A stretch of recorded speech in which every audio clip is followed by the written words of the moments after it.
Yes, it's Monday, and we all know what that means, don't we? We get to talk about ghosts. Yes, we do. But today is a very special day because it's not very often in your life you get to speak to someone who, within your genre or within your field, is the top of the tree. And the person we're going to speak to today is the angel on top of the tree. I'm talking about none other than Jimothy Harold. Hooray! I know it's James Harold or Jim Harold. But, you know, Jim, Tim, Jimothy, it works. Anyway, you can get, obviously, if you don't know by now, you can find all of Jim's podcasts. He does The Campfire. He does the Paranormal Podcast. He produces his daughter's podcast, Unpleasant Dreams. He's done one with his wife called You Won't Believe What Happened to Me. Basically, he's covered the gamut in terms of podcasting. And if you want to binge for days worth of content, mainly in the paranormal genre, head over to jimharold.com and get on to what he's put out. He's a legend and he's here today.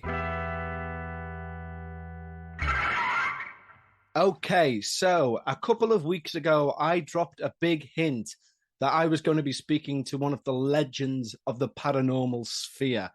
And I was not taking the mick when I said that. I was being sincere because, unbelievably, you guys can't see this because it's audio, but I am right now staring into the depths of the spooky studio of none other than Mr. Jimothy Harold.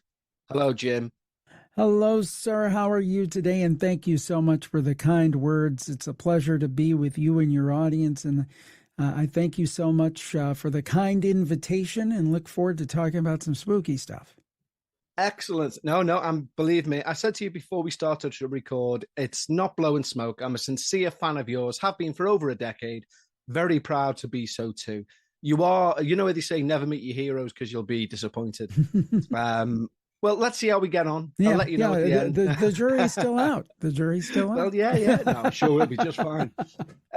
So I've just got a few things that I want to talk to you about. I mean, they're all paranormal because that's the point of the show. But first and foremost, I know that you obviously come from an audio background anyway, don't you? Didn't your career kind of start in, was it like selling and stuff, and then you moved into radio? Yeah, what happened was I'd gone to school for broadcasting, mainly television, actually, more so than radio. And, you know, back in that day, before the internet really took hold in early 90s, they said, hey, get in anywhere that is a radio or a TV station in any capacity that you can. So I went out and I got a sales assistant job at a radio station. And lo and behold, I fell into selling advertising and did that on and off for about a dozen years. At first as like just an assistant, then I actually sold. Then I left radio for a little bit, and then came back. 2005, I found myself working for a radio station, a wife, 2 kids, a mortgage, and I was in my 30s. And my whole dream of being even in front of the camera or in front of the mic was kind of like, well, that's not going to happen. Yeah. And then I heard about this thing called podcasting, which is like basically having a radio show in your house. And I thought, well, you know what? I'll do this for fun. If I can't do it for profit, if I can't do it as a job, I will, I'll just do this for fun, because I definitely had kind of an itch for broadcasting, and podcasting kind of scratched that. And I said, well, what am I going to do a show about? And I thought, you know, I really want to do about something I'm legitimately interested in, because I don't want to podcast just for the sense of podcasting. And I thought of different things. I'm like, well, I can't add much there. There's other people doing it. And then I looked around, and they weren't, this was so early. This was the summer of 2005. Yeah. There were so few paranormal podcasts. So I thought, you know what? I've always, since I was a little kid, fascinated by the paranormal. I used to watch the American TV show In Search Of with Leonard Nimoy. Yeah. And go to a bookstore, library, first place I go is to that area. Looked it up on the internet, you know, constantly. Watch TV shows. So I'm like, you know what? I'll do a show on the internet. There's not many people doing that right now in terms of paranormal. The paranormal, yeah. So it was so early. In fact, I got the name The Paranormal Podcast and got it trademarked. I mean, that proves just how early in the game it was, wasn't it, really? You couldn't get that now for love nor money. No. And the thing is that as far as I can tell, and again, I could be wrong. There could be somebody out there I'm not aware of, but in terms of a show that's been continuously around, I think the Paranormal Podcast is the longest running podcast on the paranormal that's still going, as far as I know. Now, I'm open to being corrected. There could be somebody who started in 2004 that I'm not aware of that's still going. Or earlier 2005. There are people that started shortly after me that are still going, but so I'm kind of proud of that. That's kind of neat. And the funny thing is, I thought I would do this for 6 months, right? And I would have all the answers. I'd have all this stuff figured out. And the thing is that we're going on 18 years now. I have more questions than I have answers. Yes. No, I can completely understand that. I mean, to be honest, as this particular show, it's not necessarily tongue-in-cheek. I always get slightly annoyed when I hear this show get reviewed as a little bit too non-serious, because the thing is, similar to yourself, I have a huge, deep and long vested interest in the paranormal. Mm-hmm. I've got a sincere respect, a sincere knowledge base when it comes to the paranormal. And it's just because I also have me as a personality.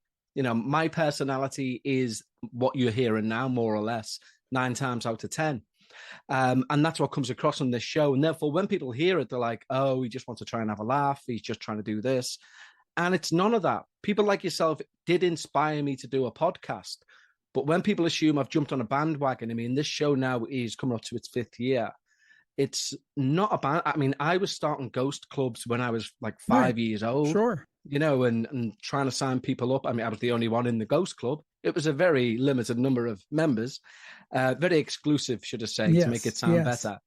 But within the sphere then, let's play a little game, Jim. Within the sphere of the paranormal as a whole, I'm going to fire a few words at you, and I want you to give me, out of 10, your belief. Oh, good. Your level of belief, okay? All right. So obviously 0 being nah, 10 being 2 thumbs to the sky, 100%. Okay? I'm ready. Here we go. And you can give an explanation if needs be. One's not always required, but here we go. Okay. Angels. 8. Ooh, very good. Bigfoot. 6. Ooh, okay. Fairy folk. 7. Now, you know what is an interesting one with fairy folk? And I hear this on a lot of podcasts. They don't like discussing fairy folk because they believe, Jim's looking behind himself right now, because they believe, you know, there'll be gremlins in the machine, there'll be this, there'll be that, there'll be some, you know, once you've said their name, you've conjured them into existence and they're going to wreak havoc. What's your belief level on that out of 10?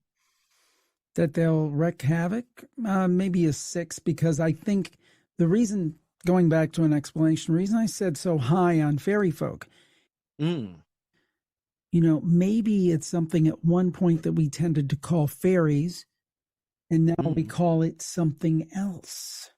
So I think of things like the jinn. Yeah. So are fairies, or are they something else? And when people, these days, I think when people think of fairies, they think of Tinkerbell, particularly in the States. But that's not what we're talking about. No. We're talking about the fae, right? Yeah. Like in Old English fairies, they're like 5'8".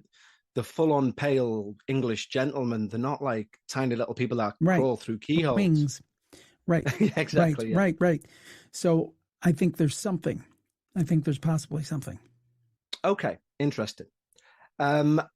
Possession, as in full-on demonic exorcist-style possession.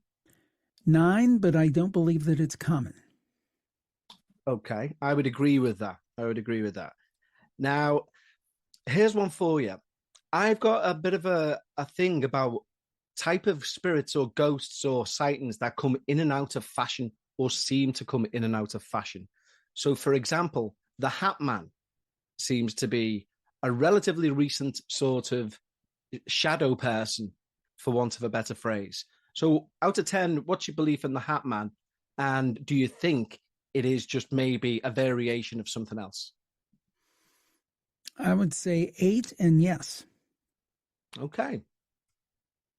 Fair enough. I like that. I like short and sweet. I like that because I did give you quite a yes and no question there.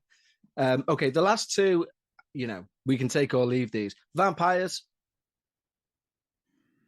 That one's tough. Do I think that they're blood-sucking vampires? Not people who believe that they're vampires, but actually, kind of like, they turn into a bat. And three, fair enough. I would agree with that score. And finally, zombies. And I mean the atypical zombie, not necessarily someone who's had like pufferfish blown into the face. And right, probably the same, as I put them in the same category as vampires. I'll give you a couple more you didn't ask me about. Please do. Ghosts 9, extraterrestrials 9. Ghost 9 is surprising. I thought you would have been a solid 1-0 for that. No, I think I don't give everything a 10. I don't give anything a 10. But I mean, I always say that if I'm a petrol gauge, a fuel gauge, I'm 3/4 full for belief. I am definitely strongly in the belief camp. I still have a little bit of, well, I'm not sure. It's very hard to be a 10 on anything. But for me, probably a 9 for me is more like a 10 for most people, I guess. I don't know. I see. I wouldn't say, like, for example, life after death, I absolutely believe that it's real, but I'd still put that at a 9. I still leave out that little bit. I could be wrong. I hope not. But yeah. No, it's a very good point. And yeah, you're quite right. I can't believe it didn't put down extraterrestrials as well, because I would agree. I mean, the more and more that seems to come out, I mean, it's a touch off paranormal base, but the more that seems to be coming out in the last couple of years with Jeremy Corbell and all of these videos we're seeing, the Tic Tac and the Nimitz, etc., the more I'm thinking they're kind of letting us, the drip feeding us knowledge as if to say, it exists, guys. And eventually we'll all know it exists without anyone saying right, they exist.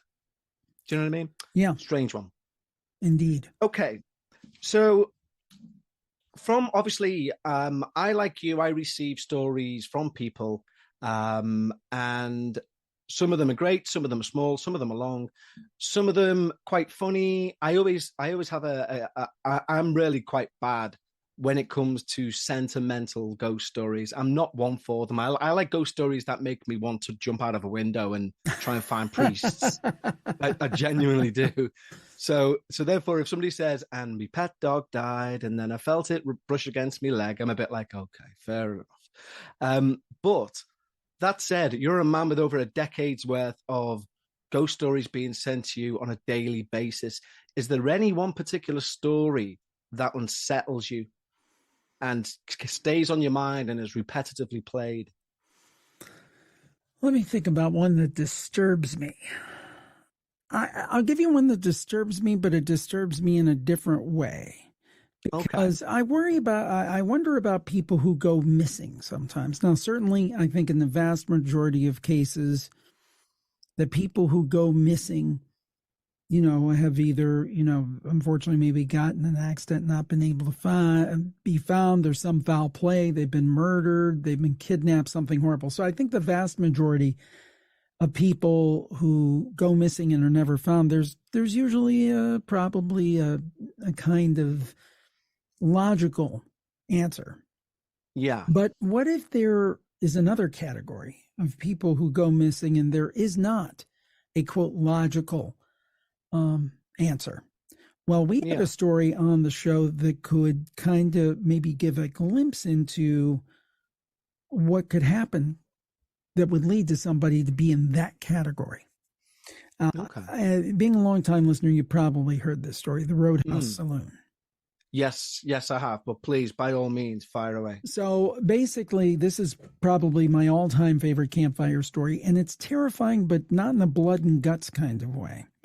So basically, our caller T.I. was in the American state of Wisconsin. To place that for folks who may not be familiar, it's in the upper Midwest of the United States. And they were in kind of a rural area. She was staying at a camp, I think, with her family on holiday. And her and another friend from the camp, a gentleman by the name of Bob, went about an hour away to see a band go play. Yeah. And they closed the place down. Typically here in the States, bars close at 2:00, and it's most municipalities, it's illegal to be later than that and serve alcohol. Yeah. So they closed down the place and stayed a little bit after, even just talking to the band members because they were musicians as well. So anyway, they got out of there about 2:30 in the morning. They're headed back to their campground about an hour away. It's a rural area, 2-lane road, not a lot of lighting, all woods.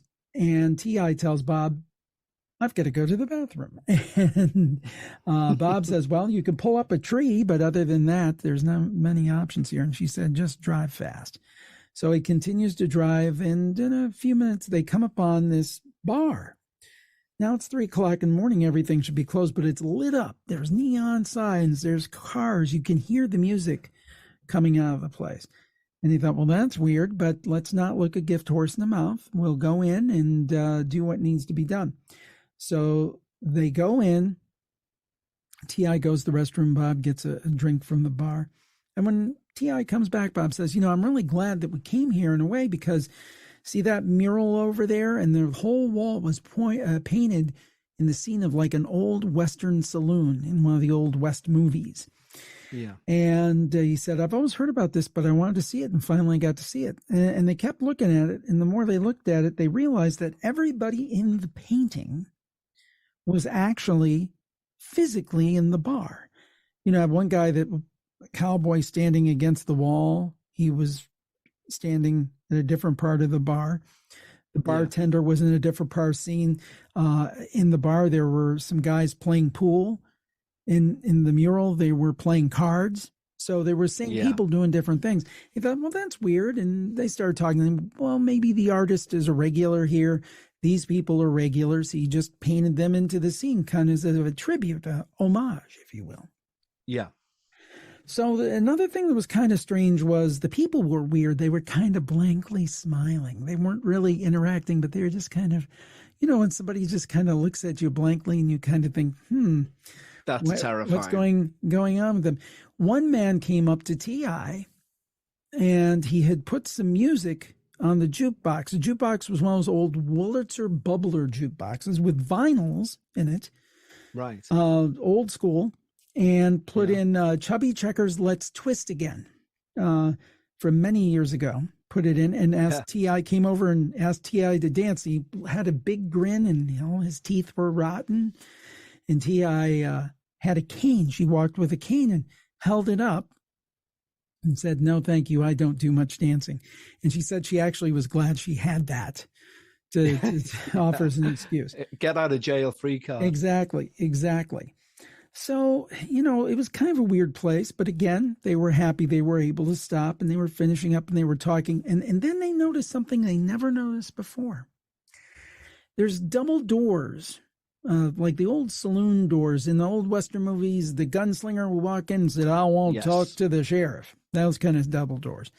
Yeah. But they noticed something in those doors that they did not notice initially.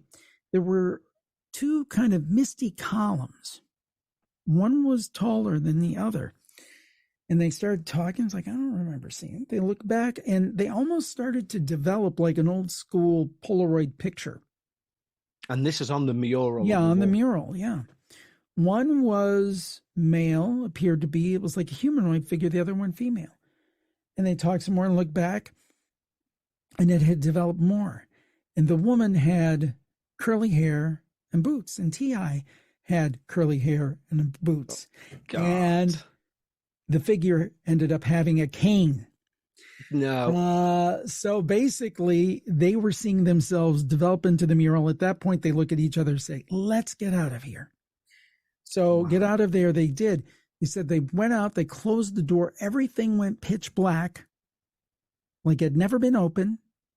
And as they were coming back, going out, the people were kind of smiling and motioning for them to come back. So anyway, they left.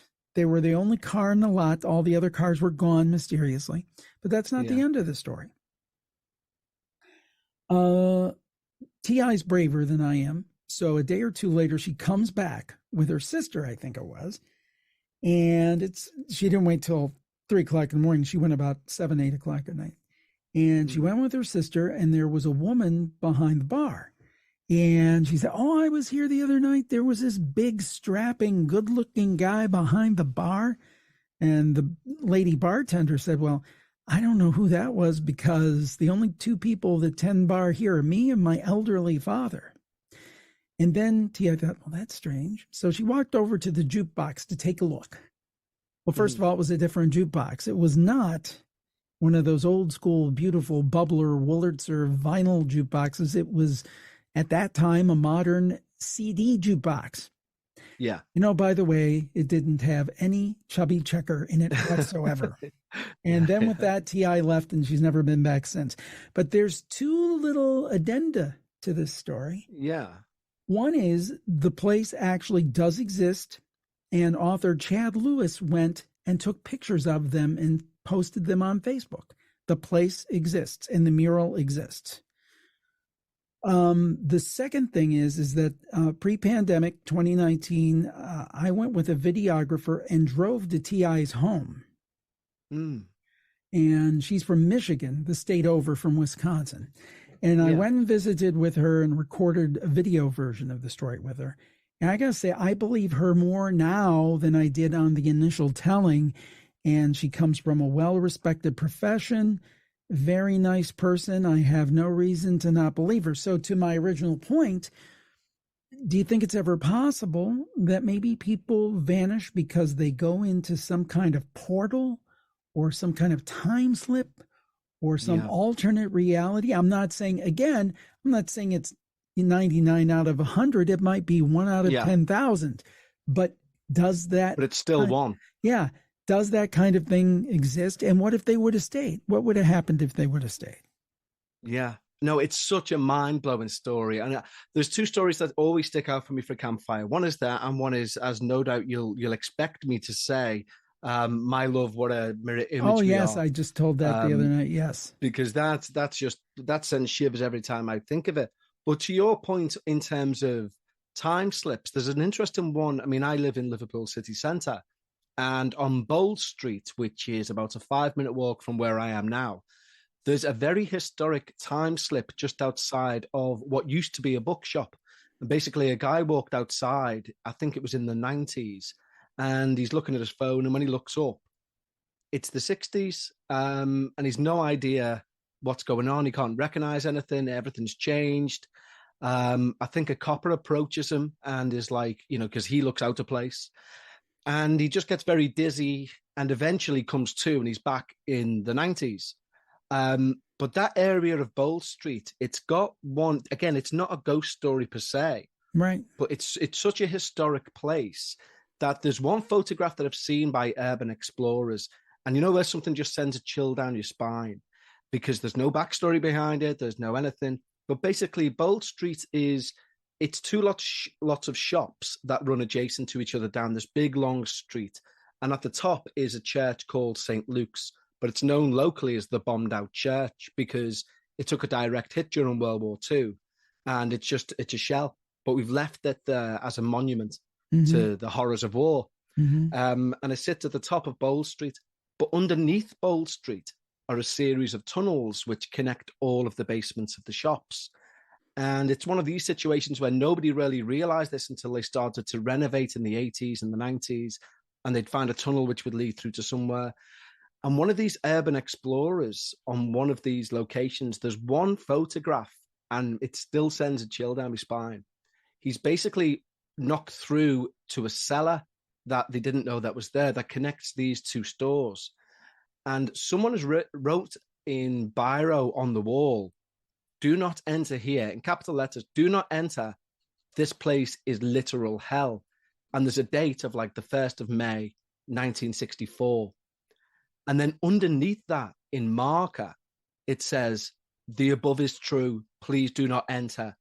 1st of June, 1978. And it's just the fact that these two things with such disparate dates exist on this one entrance.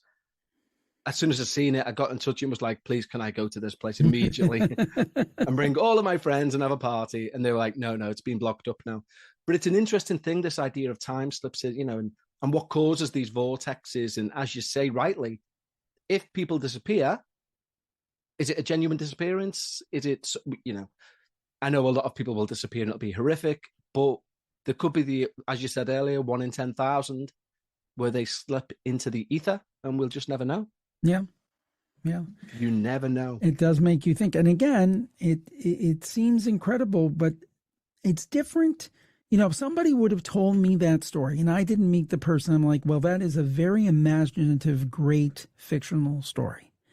Yeah. But having met the person and looked them eye to eye, like, you know, 3 inches from my face, I believe her. So, yeah. We did get we got like an almost a similar one very quickly because I can't remember the exact details, but it's from a lady in the States who said that she fell out with a partner. She went on a run and she used to go on a usual run around this lake, and this lake had a First Nation name, which I won't attempt to try because I can't recall what it was. But she ran around this lake and she knew where she'd parked the car.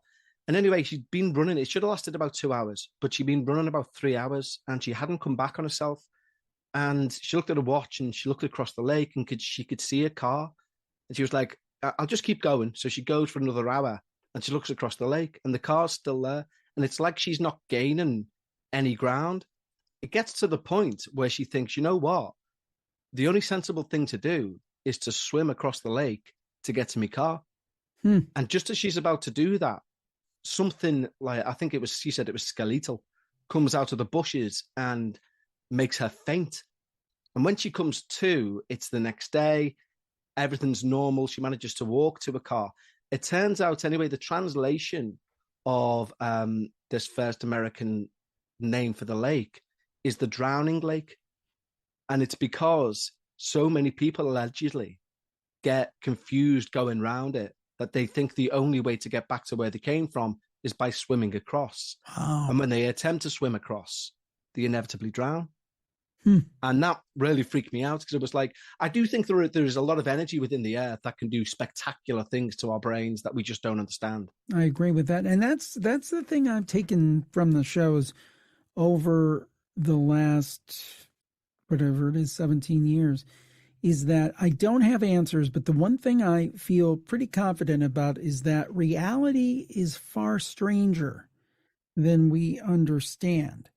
You hear stories, for example, I was just on another podcast and the host told a story where someone, I think it was her, she saw what she perceived to be a ghost, but the ghost seemed as shocked to see her as she was to see it. So the question is, who is the ghost? And, again, I think that things like our loved ones coming to visit us and giving us signs, I think that's real, but I don't necessarily think that's the only explanation for something like ghosts. I think there's time slips. I think there's crossings of different realities. It's just, there's a lot of different things going on. And I don't think there's just one easy explanation for everything.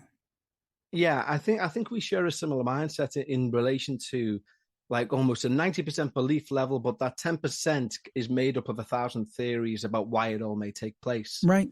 And you take your pick amongst which you think that might be. So, Jim, obviously you're a hero when it comes to the podcast and paranormal world. And this is the thing, I often hear podcasters, mainly in America, refer to you as the new Art Bell. Now, I'll be perfectly honest, I never heard Art Bell. We didn't really get him in the UK unless you had specific radio equipment, right, or you were, you were so into the subject from the early 80s on, at which point I was like a toddler, so I wasn't going to be, that you managed to be able to get these shows in. And now, of course, it can with the internet. How do you take the sort of adoration that comes your way? Well, people have always been very nice. I will say this, Art Bell was kind of the originator of this whole format. Now, obviously, it was before podcasting. It was in radio, but with his show Coast to Coast AM that he basically created this format because originally he was a political talk show host. But he started doing paranormal topics and noticed that the interaction was a lot better on the paranormal topics and moved everything over to the paranormal. So first of all, I think that he was the best to do it. I don't think anybody who I've heard who has done it as well. There've been, not to say that there aren't some great broadcasters and some great podcasters, but I think he is the originator. In the United States, we would point to somebody like Johnny Carson for late night talk shows that would be the originator of a format. Now in England, I'm trying to think who, like, an all-time classic presenter. It would probably be Parkinson, Michael Parkinson. Yeah, I've seen interviews of him. Fantastic. In fact, I just saw one with him with the American drummer Buddy Rich a couple of months ago. He would be like that. So Art Bell is kind of that kind of person. Okay, that makes sense. He's the originator of the genre. So I consider it high praise. I don't really think I'm worthy of it, but I will accept it gracefully and say thank you very much. And I'm honored and humbled by it. Well, as much as, as you quite rightly say, you're humbled by that sort of praise, we're about to bestow upon you possibly the greatest honor on this podcast, in all honesty. And that is, she doesn't yet know it. And when she finds out, she might get the hump, but that's fine. You're about to take the place of Becca in Becca's Reddit Corner. Oh my. Well, of all the huzzas that I've gotten over the years, I think this is the top one. I think I can just retire after this. Ladies and gentlemen, now it is time for Paranormal Reddit Corner with Jim Harold. So moments ago, I sent you a screenshot from Reddit itself. I don't know whether you've had the chance to get that up. Got it right here. It's a few paragraphs. It's recently been uploaded by some stranger we don't know on Reddit. So, Jim, take it away with this week's Reddit Corner. Okay, here we go. This is titled as An Interesting Encounter. And here it goes. Okay, this feels a little odd for me to add, though I thought it might be worth it. A few years ago, my grandpa had passed away. He wasn't a very big believer on ghosts or anything regarding the paranormal until he was in his older years. Well, I end up inheriting his 86 T-Bird. And here comes the strange part. Lots of history with the car between myself and my grandpa. Anyway, a few months after he passed, I'm driving the car to work, listening to music, and just processing the fact that he's truly gone. The car is all I have left, or so I thought. I drive towards one of my work sites, and out of nowhere I get a blast of cologne he always wore, Givenchy. It was his favorite cologne to use whenever we were going out anywhere. I pull up to my work site and park the car. I can smell the cologne so strongly in the passenger seat, and I'm staring at it like, there's no cologne in here, but why does it smell like Grandpa's? It takes me a solid 2 minutes to figure out that his spirit was in the car with me. His spirit had taken a ride with me to that work that entire day. The cologne scent didn't dissipate one bit. He was honestly reassuring to me that he was still there in a way.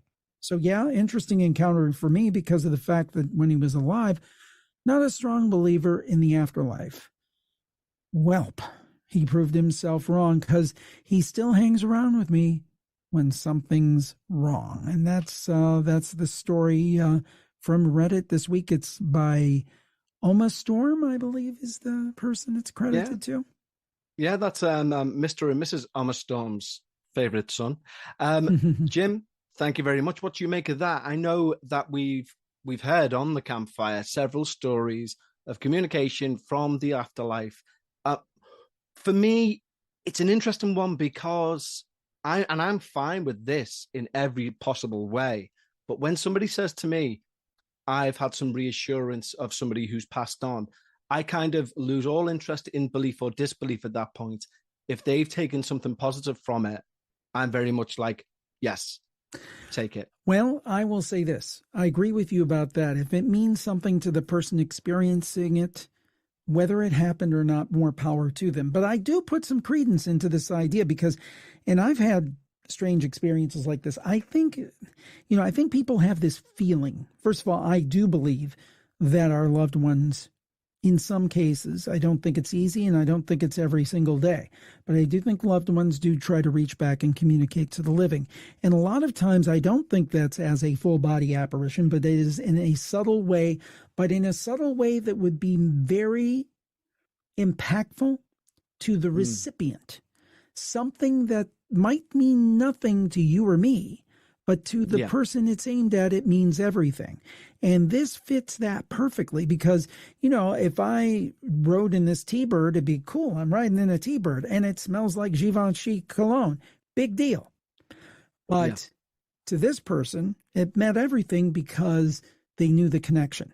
So to me, it rings true from the standpoint of something that I've observed through the years, through the stories, is that one key way it seems loved ones try to communicate are through these very, very specific signs. And, you know, it's one thing, you know, to maybe see a bird or something like that, but cologne is very specific. And I don't know, I've been under the hood and of a car. I've never seen one with cologne in it. Now, if it smelled like oil or petrol or gasoline, maybe it's the car. But I don't know. I like this one. Yeah, I like it too. And I think you're right in what you're saying in terms of the specificity of these encounters. It does make me think from like an almost like comedy standpoint. You know, like when you're walking down the street and you may get a waft of something, you're like, oh my God, what is that? I wonder if that was intended for the person in front. Do you know what I mean? Could be. They've completely missed it. And you're like, exactly. Oh my God. Exactly. Whoa. Too much cologne. You've missed out on a psychic experience there by a few feet. There you go. Mind. And by the way, I will say this. I think it's okay to have a little fun at the expense of the paranormal, not making fun of it, but have some fun and have a laugh. Because I think that's something our societies have lost. Not only for the paranormal, but every aspect of life. I think you should be able to laugh at religion. I think you should be able to laugh at politics, relationships, academia. And I think we've lost that. So I think you can love and respect something and still have a joke. I think it can all be true. Correct. And that's a perfect way to round off this show, Jim. So again, sincerely from the bottom of my swinging brick, I want to thank you so much for agreeing to come onto the show. It's a genuine, sincere honor and pleasure to have you on. Well, thank you so much. I appreciate it. And as I say to my audience, I'll say to you and your audience, stay spooky. We will indeed, Jim.